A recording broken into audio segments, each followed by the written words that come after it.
So, thank you all for dealing with the wonderful events of Monday. There's the link on our Canvas page to the YouTube playlist for this course. That takes you here,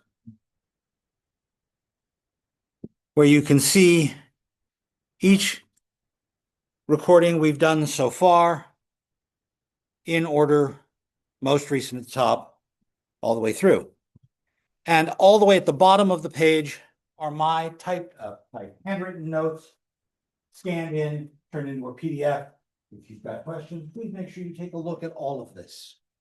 Meanwhile, I want to continue with our discussion of sampling. Does anyone have any particular questions about random or modified random sampling from Monday's discussion? Yes. Can you throw a little bit, like, talk about again about the difference between stratified sampling and cluster? Like, I know clusters are a type of stratified sampling. Right. Why is there like a distinction there?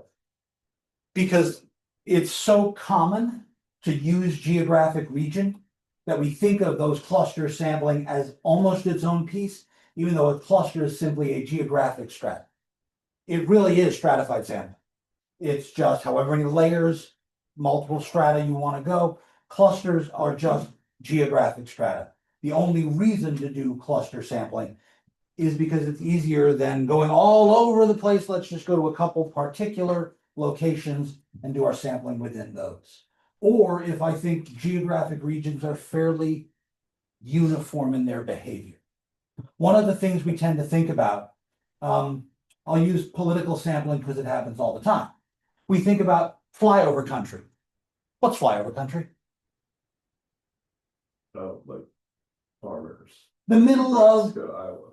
yeah, the middle of the country, Nebraska, Iowa, the people that fly over going from coast to coast.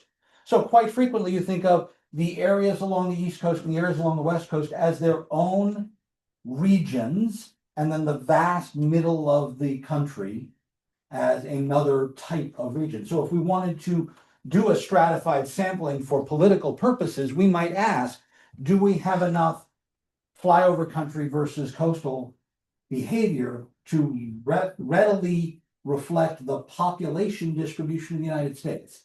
Because if you were to look at population alone, it's how we get representation in the House of Representatives, right? The more dense, more populated a state is, the more representatives it has.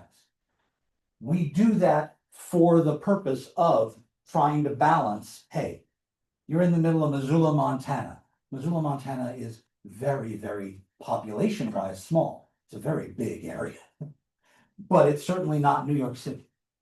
So cluster sampling is designed to say, I've got people from different geographic regions.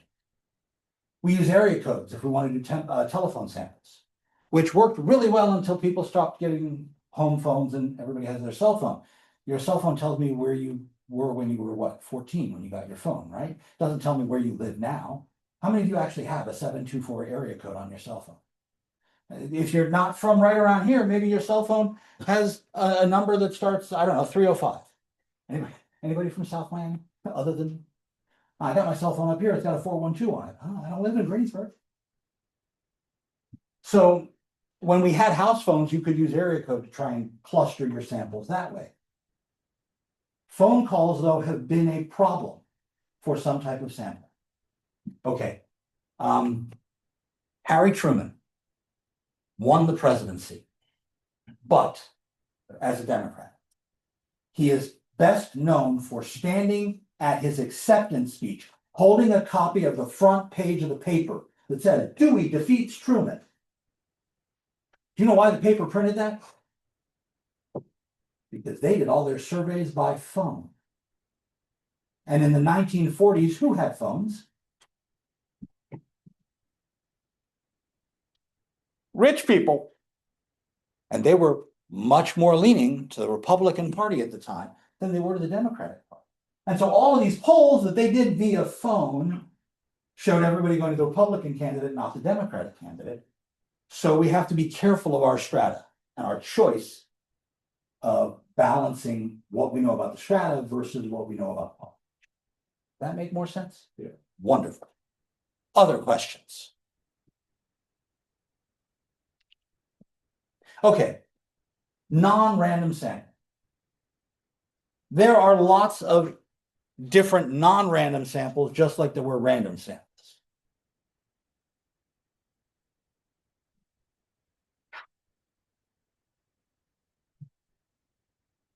This morning, as I was driving in, I was listening to the radio, and the radio was talking about a focus group.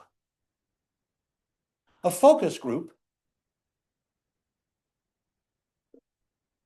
is a fairly small set of people chosen for a longer discussion, not just a survey.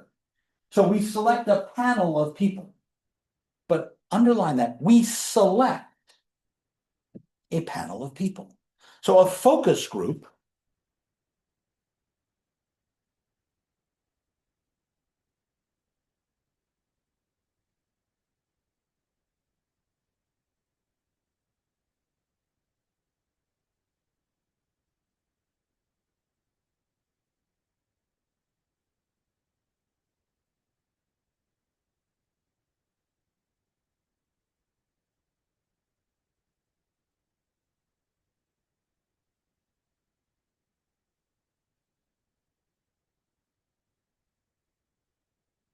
is a group of people who are chosen to come in and have, I don't know, 3, 4 hours. A group of people selected, they don't just answer specific questions. They have a more in-depth discussion. So the focus group in question was talking about what's going on in Minnesota, and they didn't just want an answer to a question. They wanted to, what do people think? They want a lot deeper discussion. What's the justification of your opinion or whatever it is? They don't just want a question answered. They want to get behind that question more. Focus groups, this panel of people is chosen by the people conducting the survey. There's no randomness at all. Now, to some extent, a focus group can be sort of random because you have to have people who are going to volunteer to sit in a room with, I don't know, a dozen or so other people and talk about sensitive topics for quite some time.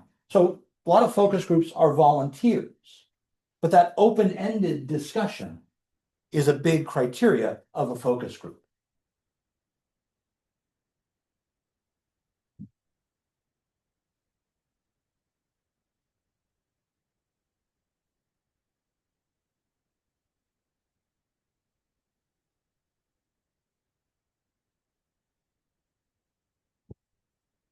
Convenience samples. Rather frequently, we ask the question, who's nearby that I can ask? If I want to know about Seton Hill students, I can ask you all. You are a captive audience to me for the next, I don't know, 48 minutes, right? I have your mind. I can ask questions. You're here. It's convenient for me to use you guys. Who's nearby is quite often, who can I ask? Because you guys are here. Frequently, convenient samples are used for product rankings. If you go to a store, you may have a product being out to be sampled. Here, try this particular juice. What do you think of it? You come by, you walk by, you take a sample, I've got you. Just long enough to ask you the question. But it's a matter of convenience. Back when malls were a common occurrence, you were going to go shopping, you were going to go to the mall, there were people with clipboards wandering around asking if you had 10 minutes, you could come look at a couple of things. Like to ask you your opinion of different types of slides. Come back here and take a look at all the slides we've got out. Tell me what you think. Shoes, not playground. But it's who came by.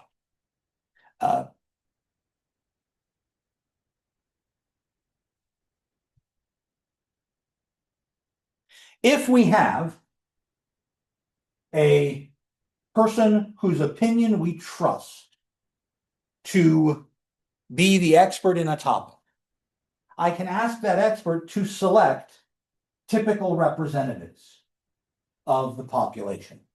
Whether this is, I want people who fit certain demographic, socioeconomic, and other criteria, or I want to pick objects that are stereotypical of a particular thing. I got asked fairly recently if I could provide a dozen algebra level questions.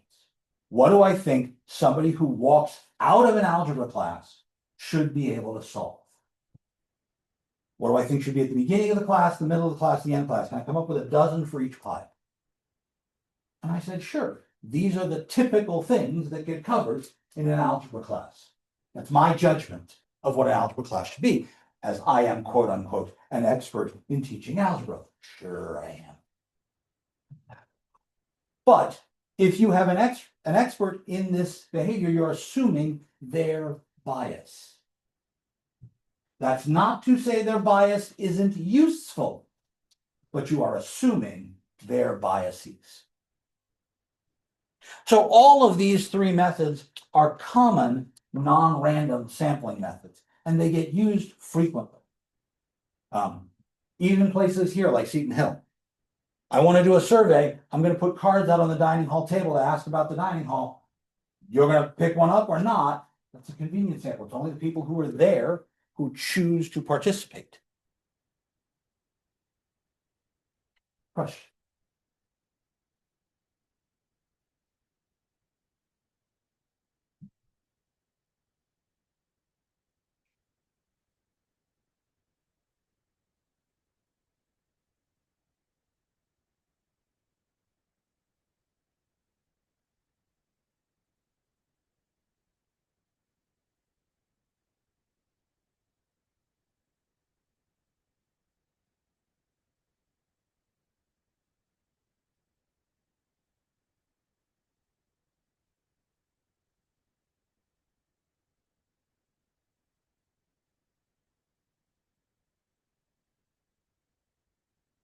If your phone is in your pocket or your bag, your location can be found to within about a meter from anywhere on this planet. If you have cell signal, I can tell you where you are. I can tell you where you've been for the last 30 hours because I can tell which towers you've connected to. And again, if I spend time, I can narrow that down and basically plot your map wandering around for the past few days. But let's say you go to the grocery store. If you go to Giant Eagle, do you have an Advantage card? They track what you buy. They know more about your shopping habits than you probably do. I saw an article recently on Instacart about differential pricing. They took a bunch of people, sat them in the same room, had them log into Instacart. If they didn't already have an account, they made them make one, and they made them buy a predetermined shopping list. Prices varied by as much as $10. People who routinely bought more expensive things were upcharged on some of those groceries. Instacart's dynamic pricing model is designed to get as much money out of you as possible. By the way, if you go to the grocery store and they have not paper tags, but electronic tags on the shelves, the price of something could change between the time you pick it up off the shelf and get to the register. My favorite version of this, the spooky part, saw it on the news. A gentleman went in to a grocery store, I don't know which one, swiped his membership card and got a coupon for diapers.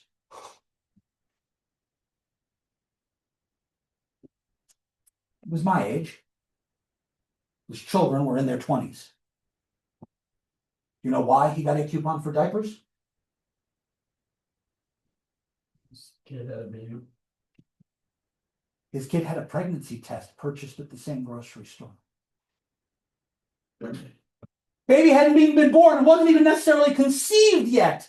The daughter bought a pregnancy test. So he started getting ads for baby things. He hadn't been home yet. His daughter hadn't spoken to him that day. That's spooky. Giant Eagle knows more about my life when my wife goes shopping because we're on the same account. My son goes shopping because he uses the same card.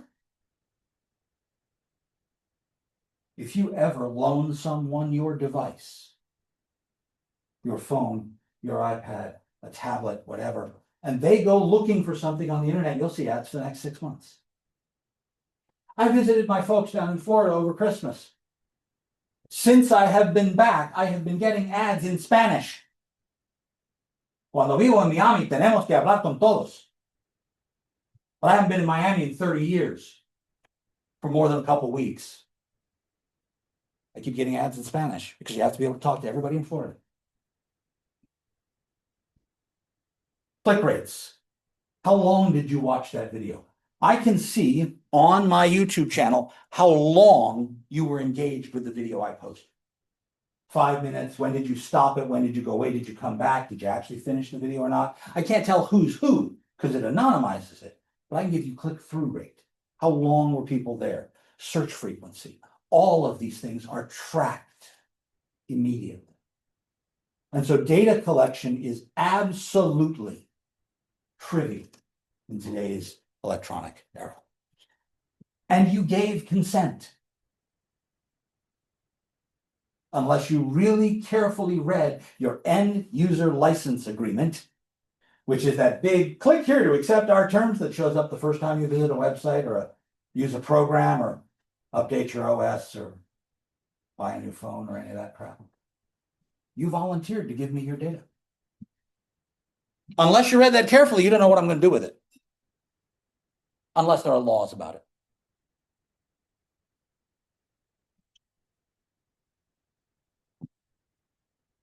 Questions?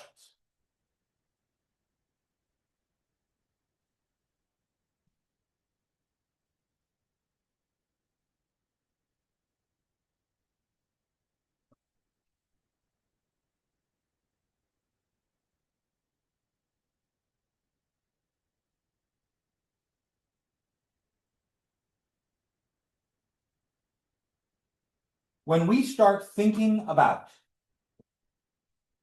the data we want, one of the other ways in which I need to be careful in my sampling idea is to figure out my sample size.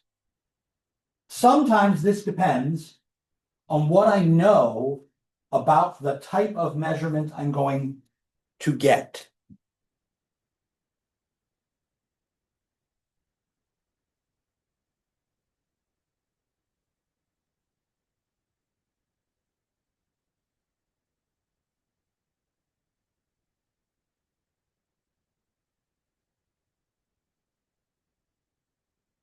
We'll discuss what we mean with that more precisely later in chapter 8. But the more people I can ask, the more variability I can control. So, if I give you a coin and I ask, is this a fair coin?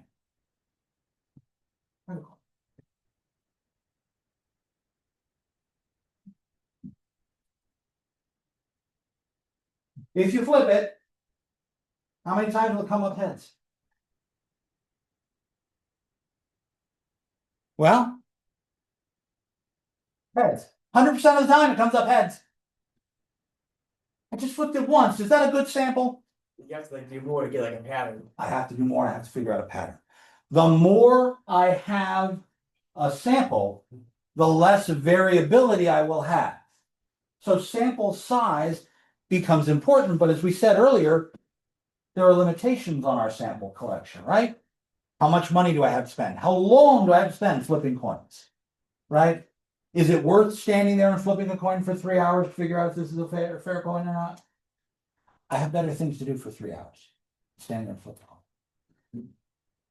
Now, there are actually some very interesting biases about coin flips. Yes.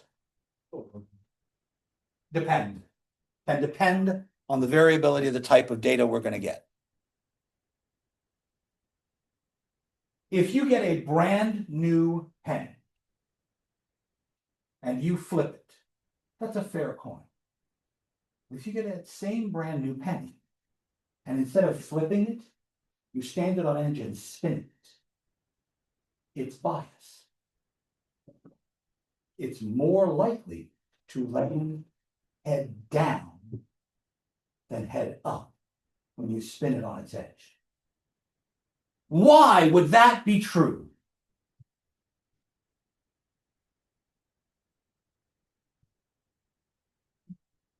That's weird as hell. First of all, they're not making pennies anymore, so you're not going to get any new pennies today. But if we could find some uncirculated pennies, this particular coin has the same issue. If I look at the edge of this coin, there's nothing on the edge. It's smooth. How is this coin made?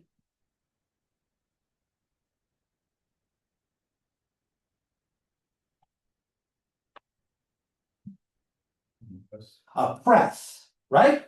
I take this blank piece of metal that I punched out and I press it. But I had to get that blank piece and punch it out. It means I have a sheet of metal. I'm going to stamp it with a circular cutter. And the coin needs to fall out of the cutter. So what shape is the cutter? Cutter is angled so that the top is narrower and the bottom is wider, so that when I cut it, coin will fall out and won't get caught. If the sides are perfectly straight, then the coin will get stuck in the cutter. I have to angle them out slightly so the coin falls out.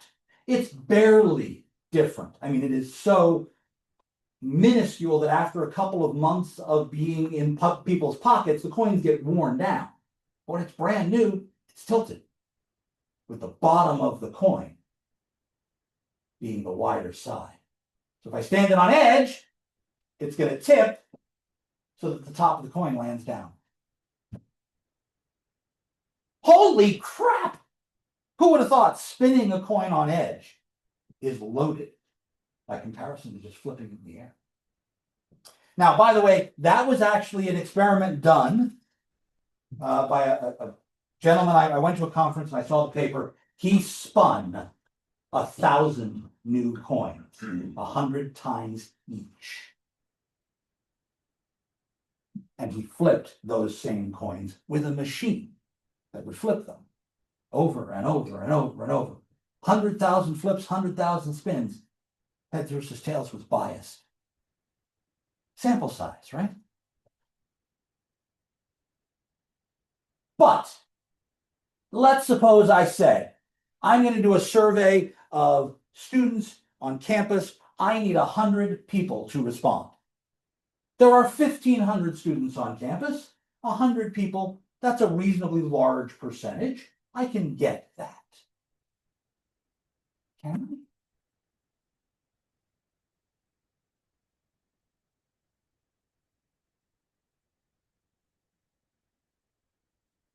Well, let's think about the biases that come up when I start to actually get a sample.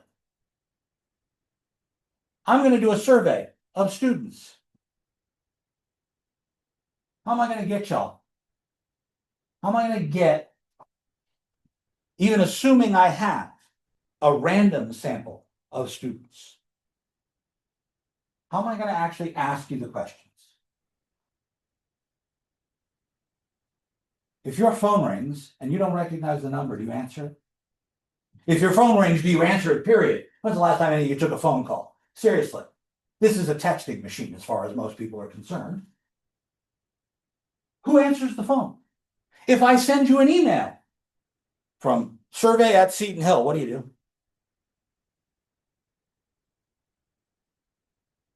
Come on, what do?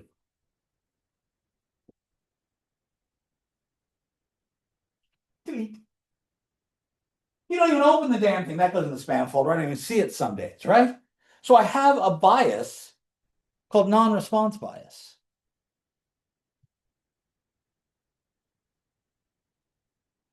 If I actually want 100 responses, I might have to ask 200 or 300 people to actually get 100 responses. You did a course evaluation at the end of last semester, yes? How many of you filled out your course evaluation for all of your courses? I don't see very many hands. but that's okay. You've just given me an example of non-response bias. The people who are going to respond to the course evaluation survey at the end of the semester are people who think this class is great, this class was hell. I'm not going to get very much in the middle, am I? This is a type of self-selection bias.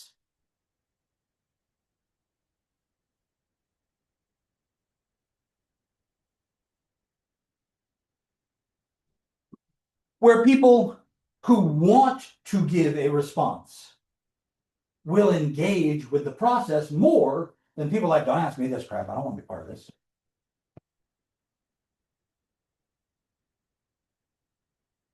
An easiest example of a self-selection bias, would you call the talk shows to talk on the radio? Would you call into email into a podcast to talk to the hosts? Oh no, I'm staying out of this thing. Self-selection idea.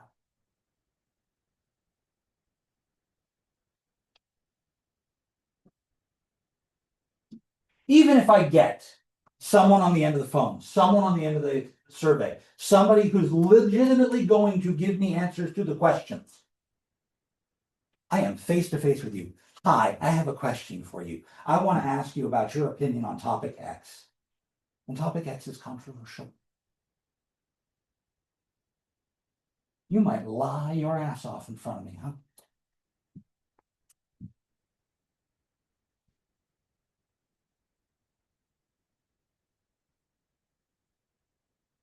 If I'm talking about a controversial topic, you might say, I'm going to save face. I'm going to conform to the other people who are around me. I'm going to give an answer that's politically expedient based on the room I'm reading.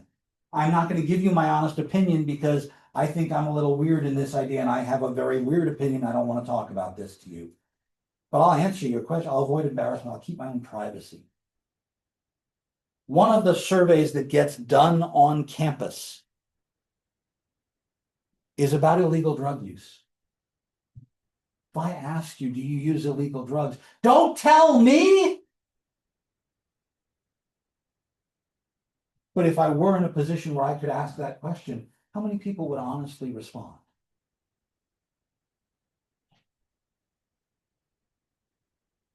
I don't want to incriminate myself. I don't want to tell you, oh yeah, I spend my weekend smoking crack every weekend. No, I'm not going to publicly say that in any real fashion. You didn't notice I'm drunk now? No. It's not an error I'm going to admit to. It's a bias in my responses, especially when talking about things that are nominally private. Yet we use surveys to ask questions about the state of the whole country. And people save face.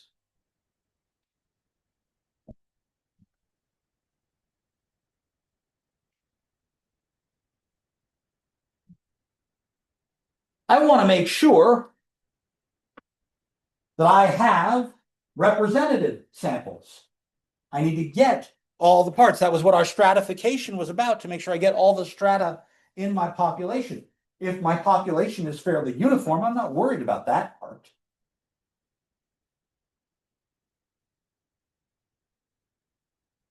But if I'm doing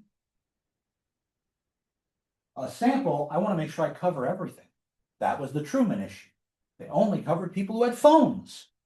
And phones were new at the time. So that wasn't a really good set of coverages. And that means that if I start asking questions about things on campus, I'm going to want to make sure I ask people who are freshmen, sophomore, junior, senior, male, female, athletes, non-athletes, residents, commuters. I've got to parse through the population, look at all the clusters and samples I've got, and figure out, did I get everybody?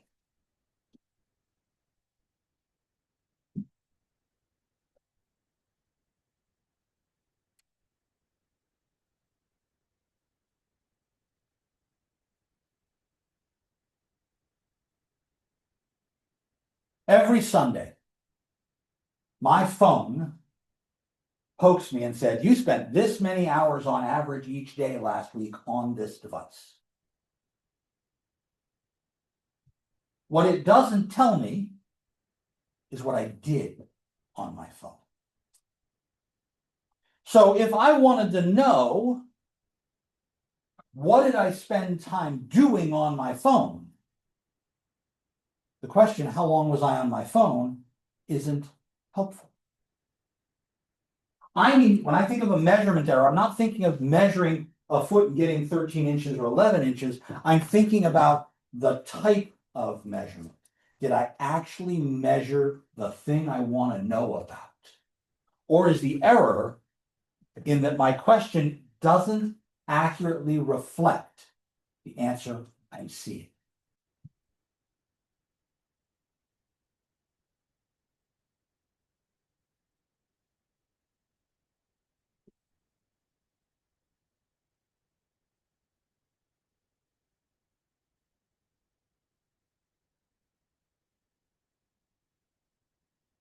And then interviewer error.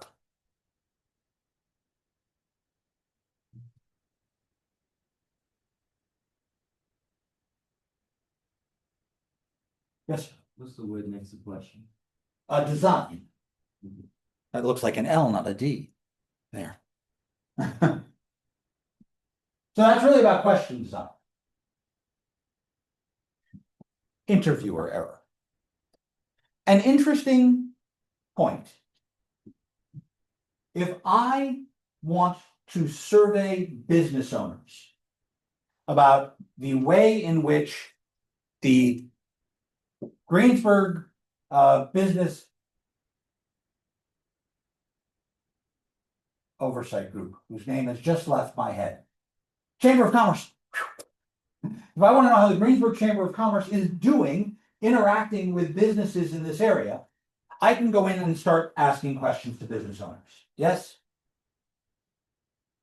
One of the faculty here wanted specifically to ask about minority business owners and wanted to discuss issues that they thought they were having based on being a minority. Said instructor is white and male.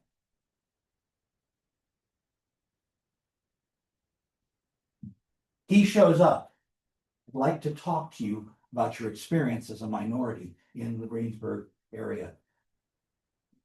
They don't want to talk to him. They don't think he's got a frame of reference. They thought he's a bad interviewer to ask me these questions, and so that influences the answers you get. If somebody comes up to you to talk to you about the National Organization for the Reform of Marijuana Laws, and they look like me, they're a narc. If they come up to you with 3-colored hair, t-shirt that says make marijuana legal now, parachute pants, cargo pants, and a clipboard that they can see mostly, it's a different right. The interviewer makes a difference in how you'll answer the questions for them. So if the interviewer is an influence, that's a problem. Please notice I've used the term error and bias here. Those are different. Biases are things we can control and adjust for most of the time. Some type of errors are controllable, but not all errors are.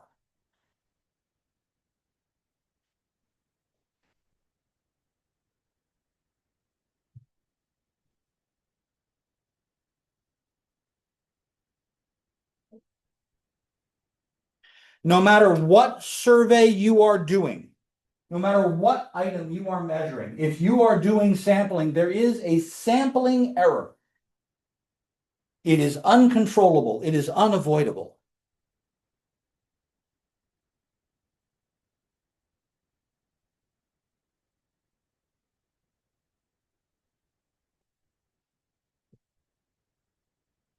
Our goal is to minimize the impact of those sampling errors by thinking about the way in which our biases increase them. And the other errors we could make would increase them but it is going to be something that happens. Even when I have sampling error, there are things I can do to decrease its impact on the measurements I get. Questions? Yes. Would you please give us another example of self-selection bias? Other than things like a survey, where if you're interested, you want to talk to them. If I mail you something, Okay. I used to get from a company called Consumer Reports. I got a consumer product survey. Because I had subscribed to the magazine Consumer Reports. So every year they would send all of their subscribers like a 10-page form. Do you use any of these brands of paper products, paper towels, toilet paper, paper plates, soda, cereal? So they wanted to know what you bought. And in there, by the way, the bottom of that list was none of the above, or store brand from, please name the store here, for each of these types of products. But if suddenly a 10-page survey comes in the mail, are you going to take the time to fill it out? Maybe, maybe not. But you would have to choose to engage, wouldn't you? So you either have an opinion on these things, or you think I am important enough, my opinions are important enough to be part of this group, I should do this. I am selecting to become part of this.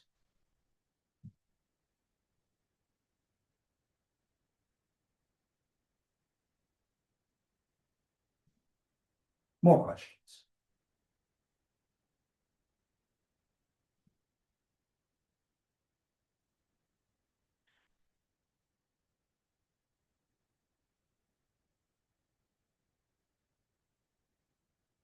Where do you get good data?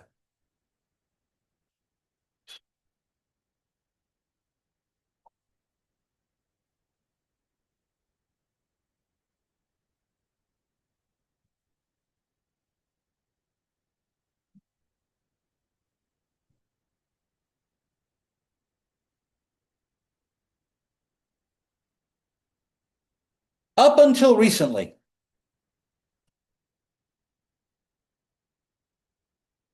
I would ask, what kind of data are you looking for?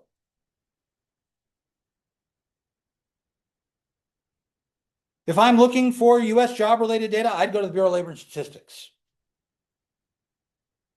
Except for what's happened in the last year and a half to the Bureau of Labor and Statistics. What's happened to the Bureau of Labor and Statistics? Who's happened to the Bureau of Labor and Statistics?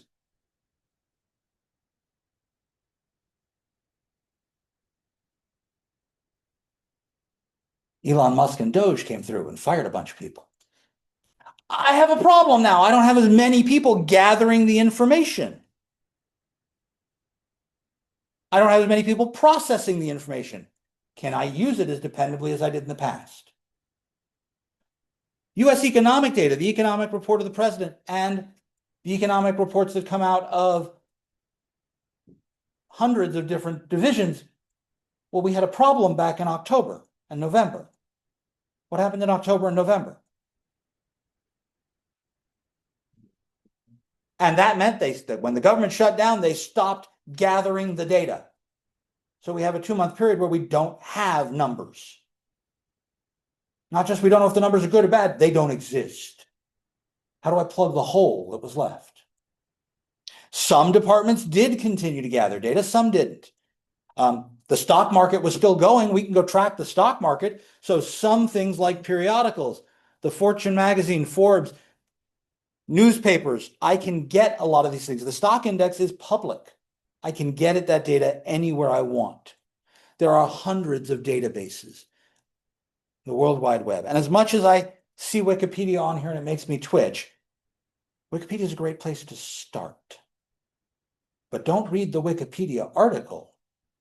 Go down to the bottom of the Wikipedia article and look at the sources where they're getting their information and go there. It's like an encyclopedia. Don't cite me the encyclopedia, use the encyclopedia to find the sources where they got the information. If you want to go look at what the Federal Reserve is doing, the Federal Reserve in St. Louis has a website called FRED. Federal Reserve Education, St. Louis Fed.org, FRED. You can get thousands of pieces of information for the past 30, 40, 50 years by looking there. Inflation information, bond prices, stock prices, yields, all sorts of things are available publicly. But the key to this is making sure you know who's a reliable source and who isn't. So here's where you have to use your judgment.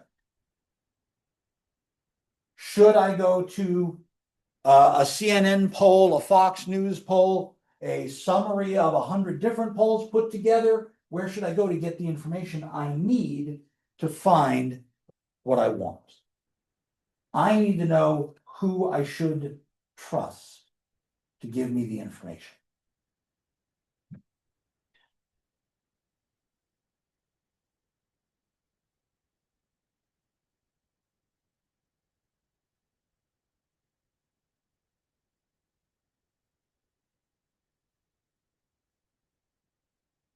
I have to have faith wherever I got that data from. And as soon as that trust is broken, it will take years to get back.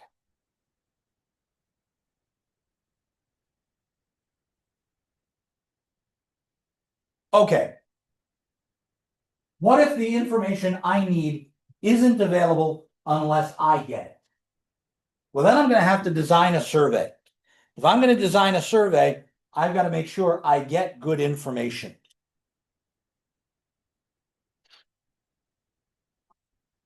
And so the first thing I need to do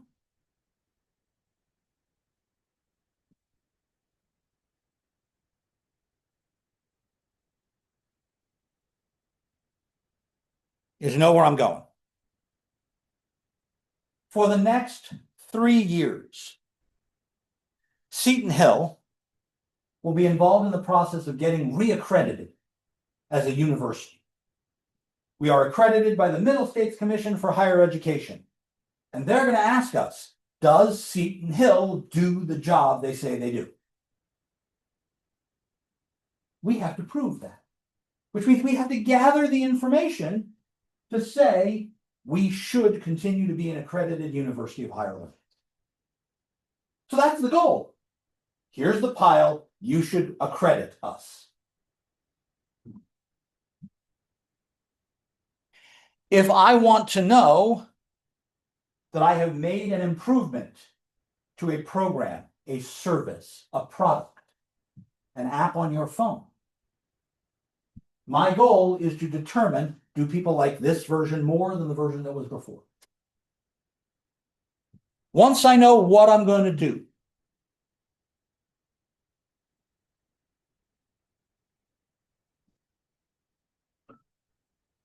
what's it going to cost me? Not just in dollars or euro or lira or whatever unit you want to use. I need to know what it's going to cost me in staff, in time. All of these things are important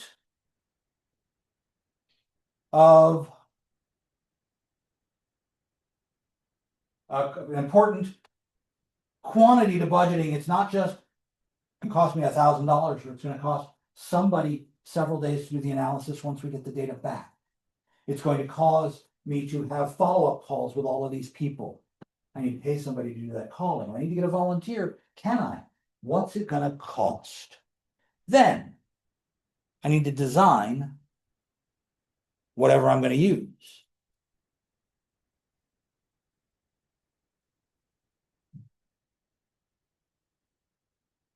This includes figuring out my target population.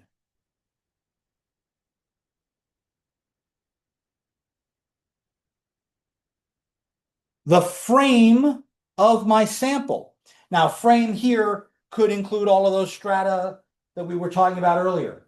But it also is a list of all of the different units themselves within the population. So it's, do I have a database of my population? Maybe I do, maybe I don't.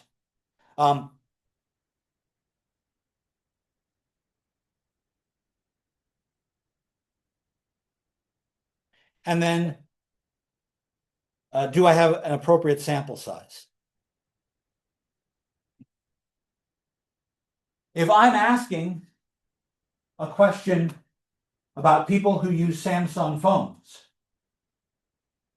well, there are billions of those in the world. How many people should I sample?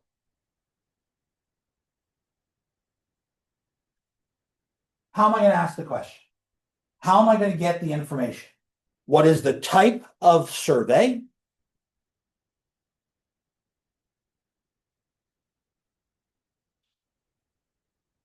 And how am I going to administer it?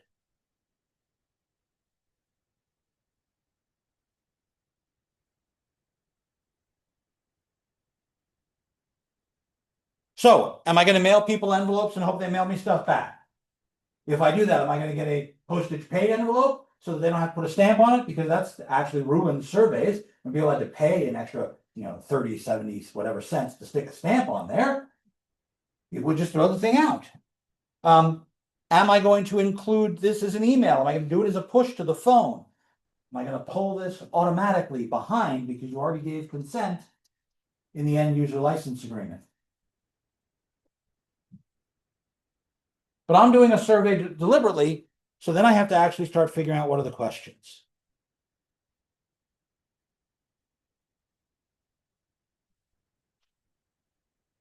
How am I going to get the goals? How am I going to get those questions answered? Do I actually have good questions? So once I've done a question design, I test it.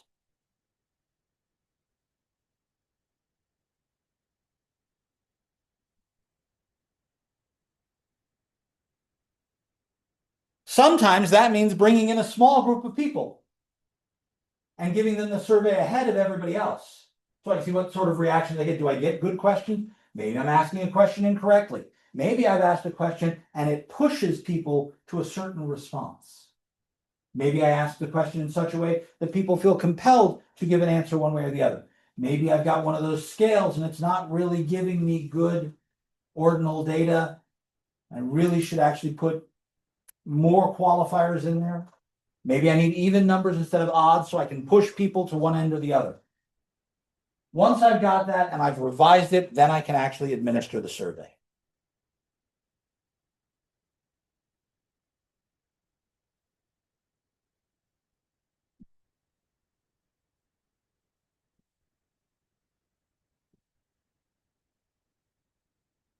And then I need to do my data analysis.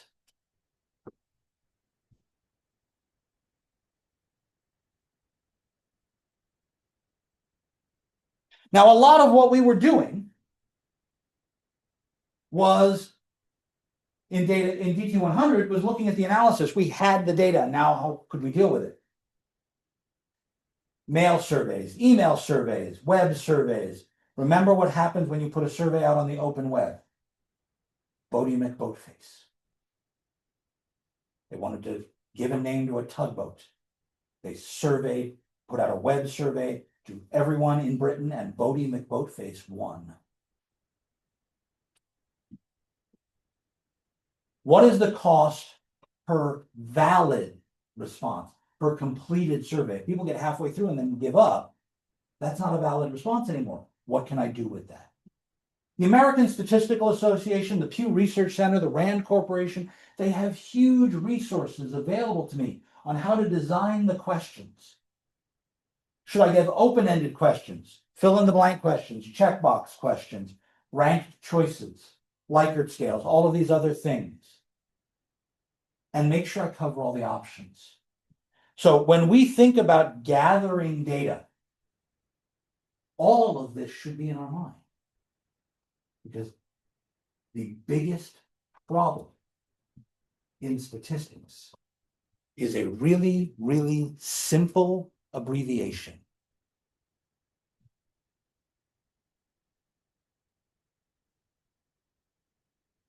Anybody know what that stands for?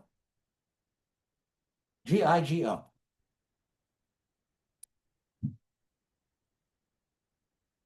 Garbage in, garbage out. If we don't collect good data, no amount of analysis will help us after the fact. So if I don't start with something better than garbage, nothing I do after that matters. From here on, I'm going to assume we've gotten good data. And I'm going to figure out what I can do and how I can figure out what errors could have occurred in this. Thus ends chapter 2. And that means that 2 class periods from now, that is Monday the 2nd, the homework for that is due. If you've got questions, come talk to me. Office hours, come meet with one of our tutors. There are lots of people available to help you out. I will see you all on Friday. Have a wonderful rest of your day.